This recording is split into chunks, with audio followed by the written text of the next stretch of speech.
दिवाली के तुरंत बाद हमारा देश ऐतिहासिक शुद्धि यज्ञ का गवाह बना है। 125 करोड़ देशवासियों के धैर्य और संकल्प शक्ति से ये जो शुद्धि यज्ञ चला, आने वाले अनेक वर्षों तक यह देश की दिशा निर्धारित करने में अहम भूमिका निभाएगा। ईश्वर दत्त मानव स्वभाव अच्छाइयों से भरा रहता है, लेकिन समय के साथ आई विकृतियां, बुराइयों के जंजाल में वो घुटन महसूस करने लगता है। भीतर की अच्छाइयों के कारण विकृतियां और बुराइयों की घुटन से बाहर निकलने के लिए वो छटपटाता रहता है। हमारे राष्ट्र जीवन और समाज जीवन में भ्रष्टाचार, काला धन, जाली नोटों के जाल ने ईमानदार को भी घुटने टेकने के लिए मजबूर कर दिया था।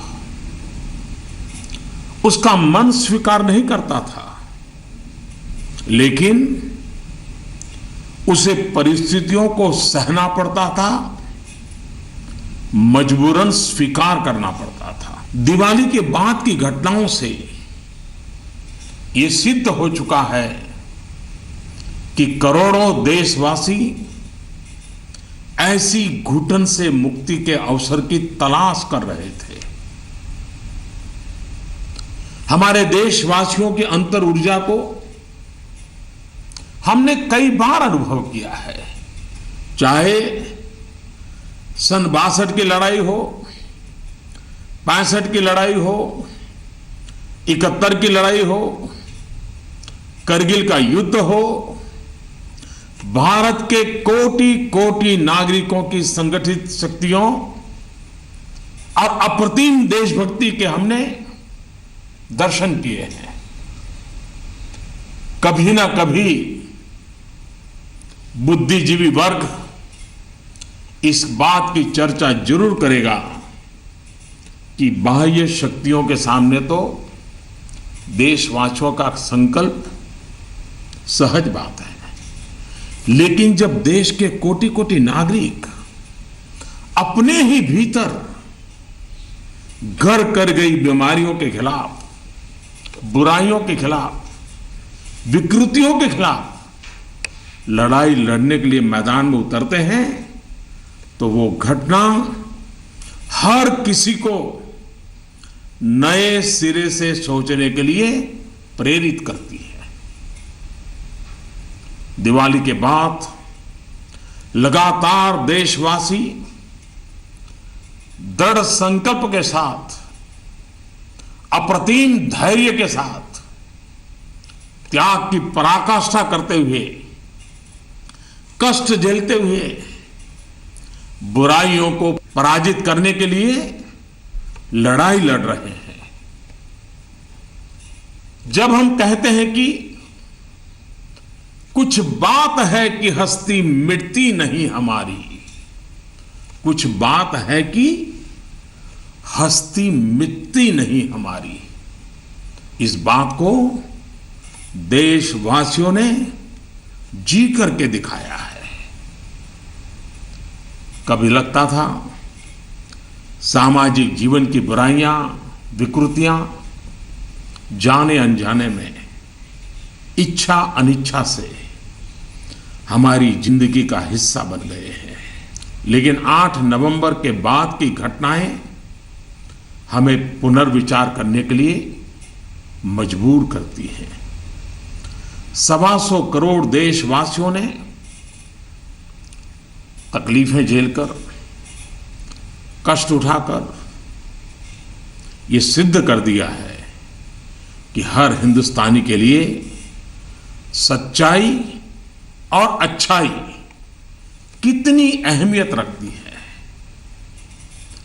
काल के कपाल पर यह अंकित हो चुका है कि जनशक्ति का सामर्थ्य क्या होता है। उत्तम अनुशासन किसे कहते हैं? अपप्रचार की आंधी में सत्य को पहचानने की विवेक बुद्धि किसे कहते हैं? सामर्थ्यवान बेबाक बेईमान के सामने ईमानदारी का संकल्प कैसे विजय पाता है?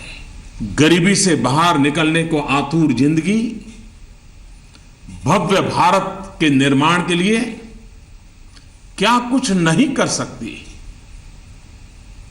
देशवासियों ने जो कष्ट झेला है वो भारत के उज्जवल भविष्य के लिए नागरिकों के त्याग की मिसाल है। 125 करोड़ देशवासियों ने संकल्पबद्ध होकर अपने पुरुषार्थ से, अपने परिश्रम से, अपने पसीने से उज्जवल भविष्य की आधारशिला रखी है। आमतौर पर जब अच्छाई के लिए आंदोलन होते हैं तो सरकार और जनता आमने सामने होती है।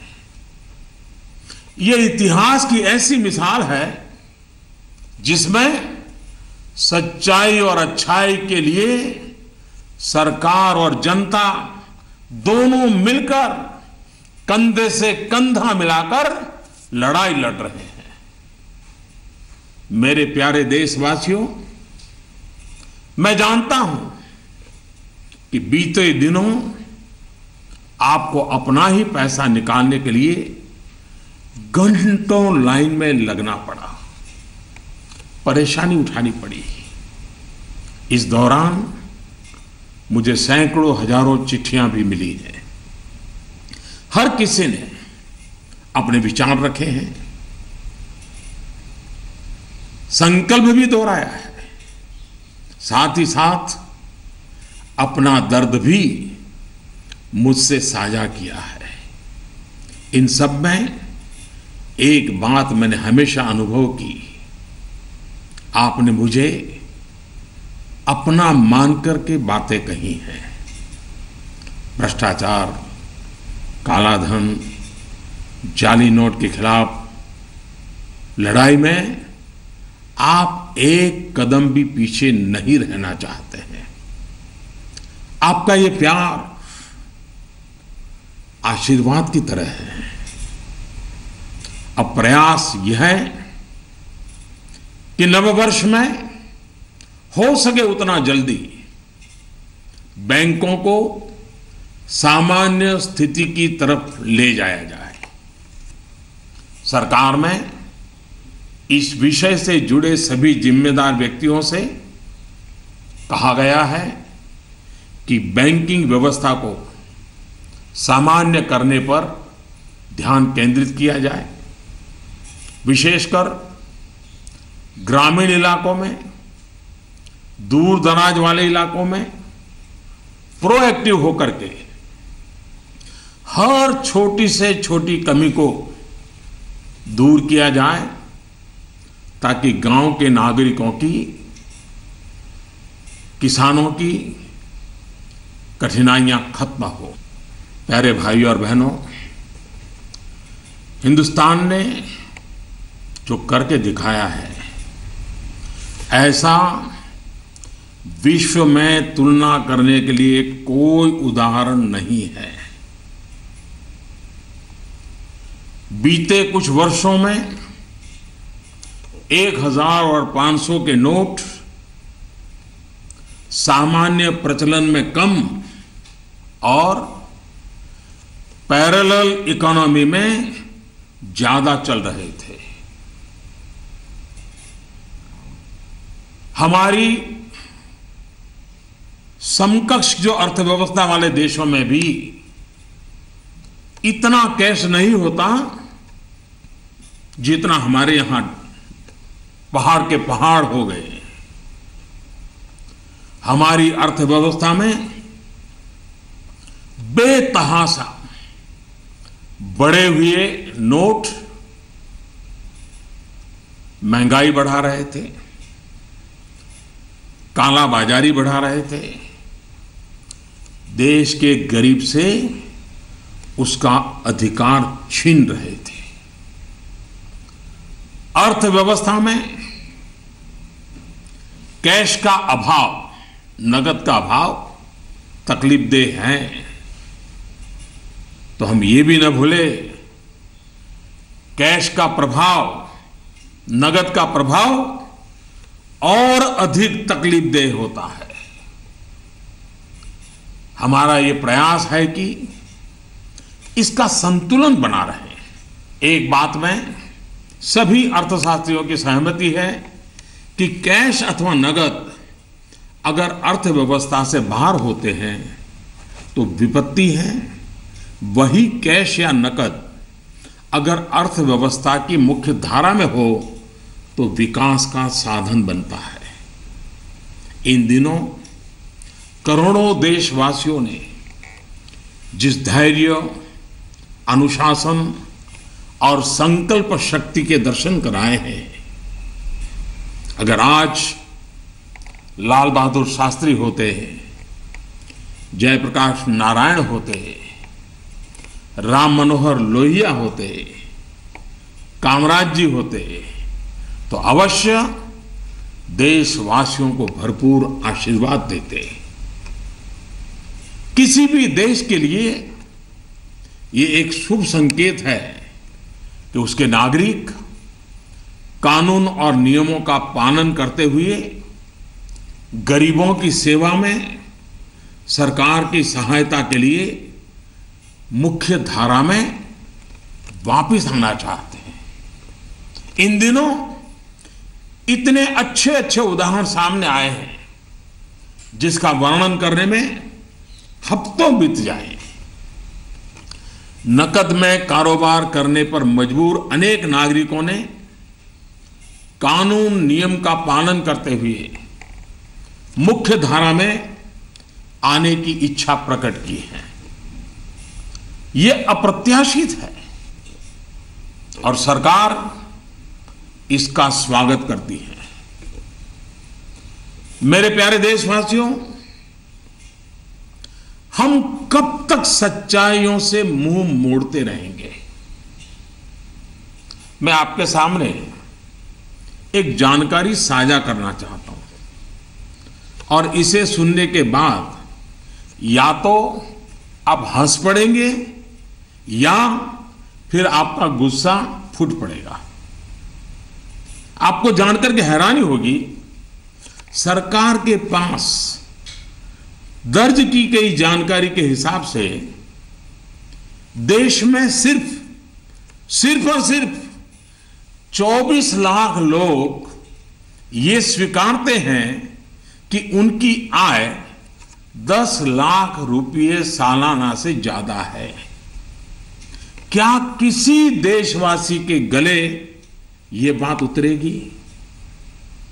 आप भी अपने आसपास बड़ी बड़ी कोठियां, बड़ी बड़ी गाड़ियां देखते ही होंगे। देश के बड़े बड़े शहरों को ही देखें तो किसी एक शहर में आपको सालाना 10 लाख से अधिक आय वाले लाखों लोग मिल जाएंगे।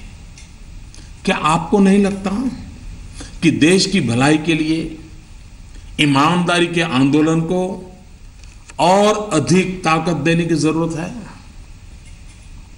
भ्रष्टाचार, काले धन के खिलाफ इस लड़ाई की सफलता के कारण यह चर्चा बहुत स्वाभाविक है कि अब बेईमानों का क्या होगा, बेईमानों पर क्या बीतेगी, बेईमानों को क्या सजा होगी।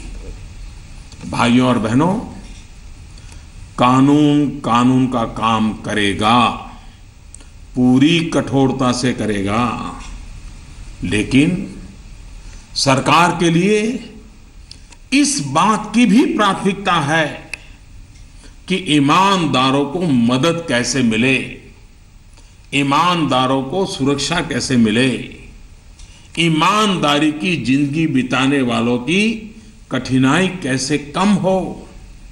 ईमानदारी अधिक प्रतिष्ठित कैसे हो? ये सरकार सज्जनों की मित्र है और दुर्जनों को सज्जनता के रास्ते पर लौटाने के लिए उपयुक्त वातावरण को तैयार करने के पक्ष में है। वैसे ये भी एक कड़वा सत्य है कि लोगों को सरकार की व्यवस्थाओं, कुछ सरकारी अफसरों और लाल फीताशाही से जुड़े कटु अनुभव होते रहते हैं। इस कटु सत्य को नकारा नहीं जा सकता। इस बात से कौन इनकार कर सकता है कि नागरिकों से ज्यादा जिम्मेवारी अफसरों की है, सरकार में बैठे छोटे बड़े व्यक्ति की है। और इसलिए चाहे केंद्र सरकार हो, राज्य सरकार हो या फिर स्थानीय निकाय, सबका दायित्व है कि सामान्य से सामान्य व्यक्ति के अधिकार की रक्षा हो, ईमानदारों की मदद हो और बेईमान अलग थलग हो। दोस्तों, पूरी दुनिया में एक सर्वसामान्य तथ्य है कि आतंकवाद, नक्सलवाद, जाली नोटों का कारोबार, ड्रग के धंधे से जुड़े लोग, मानव तस्करी से जुड़े लोग, हथियारों के कारोबार में लगे लोग, ये सब लोग काले धन पर ही निर्भर रहते हैं। ये समाज और सरकारों के लिए नासूर बन गया है। इस एक निर्णय ने इन सब पर गहरी चोट पहुंचाई है। आज काफी संख्या में नौजवान हिंसा का रास्ता छोड़ मुख्य धारा में लौट रहे हैं। अगर हम जागरूक रहें तो अपने बच्चों को हिंसा और अत्याचार के उन रास्तों पर वापस लौटने से बचा पाएंगे। इस अभियान की सफलता इस बात में भी है कि अर्थव्यवस्था की मुख्य धारा से बाहर जो धन था वो बैंकों के माध्यम से अर्थव्यवस्था की मुख्य धारा में वापस आ गया है।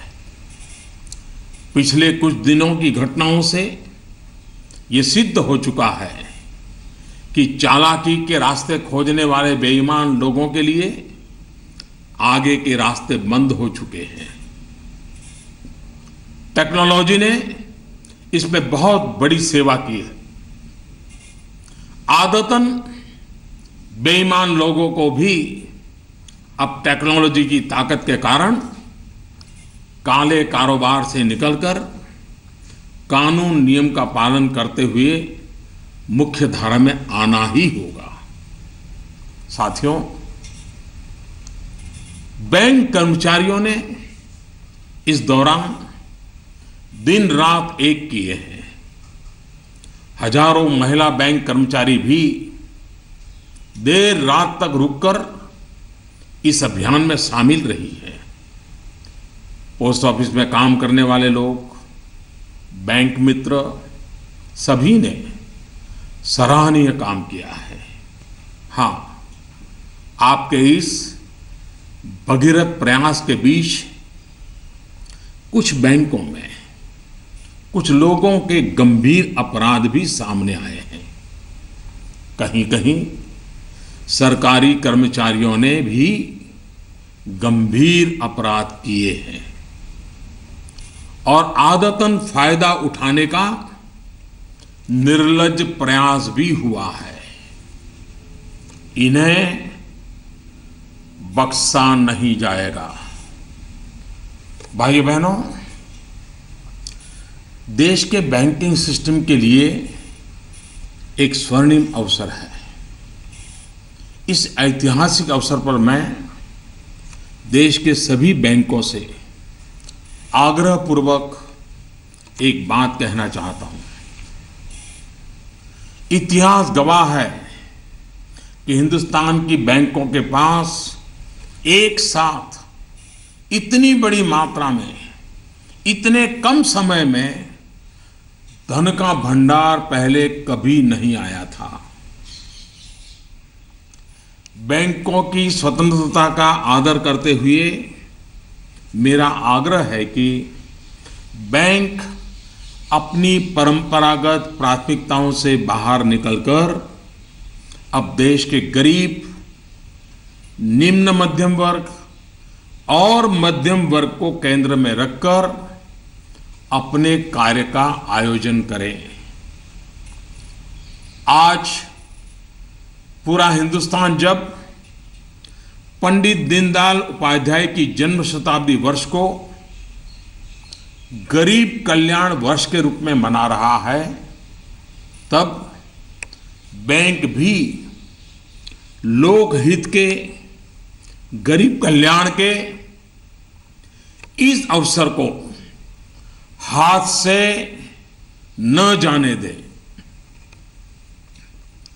हो सके उतना जल्दी लोकहित में उचित निर्णय करें और उचित कदम उठाएं।